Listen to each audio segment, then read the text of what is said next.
Salve, salve, queridos alunos. Eu sou o professor Arivaldo. Estamos continuando nossa aula, que foi dividida em 3 partes, com o conteúdo frase, oração e período. Vimos no nosso primeiro momento a definição, aprendemos o que é frase e aqui a frase pode ser nominal ou pode ser verbal. E agora, frase ou oração? Qual a diferença de frase para oração? Então, vamos ver agora o conceito, o que vem a ser uma oração. A oração é o enunciado que se organiza em torno de um verbo ou de uma locução verbal. As orações podem ou não ter sentido completo. Lembrando que nós aprendemos que a frase pode ser nominal ou pode ser verbal. Consequentemente, se a oração é enunciado que se organiza em torno de um verbo, nós podemos concluir que aquela frase que nós vimos lá no anterior, a frase verbal, é também uma oração. Por quê?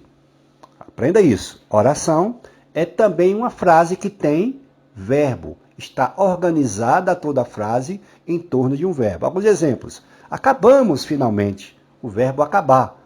Levaram tudo. O verbo levar. É provável, verbo ser aí. Estamos indo, estamos vendo aí um caso, uma situação de uma locução verbal, 2 verbos juntos. Mas é uma frase verbal, consequentemente isso é uma oração. Maurício chamou o amigo, o verbo chamar. Observe o próximo exemplo. Ele pediu que colaborássemos. Ou seja, nós vimos em frase que a frase tem que ter o sentido completo. Já a oração não. Nós temos aí 2 verbos e, consequentemente, 2 orações. Se a gente fosse dividir aí, ele pediu, teria sentido completo?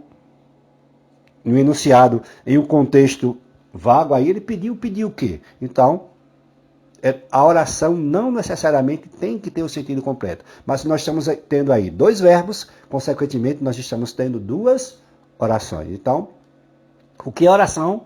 É a frase que tem verbo, ok? Então, ficou bem claro aí que é muito parecido, ou seja, o conceito que a gente deu a uma frase verbal, estamos falando também da oração. Então, lembre-se disso. A oração é a frase que tem verbo, ok? Espero que vocês tenham aprendido bem e lembrando que iremos agora para a terceira parte, na próxima aula, onde iremos diferenciar também o período. Vimos o que é frase e acabamos de aprender o que é oração. Um abraço a todos.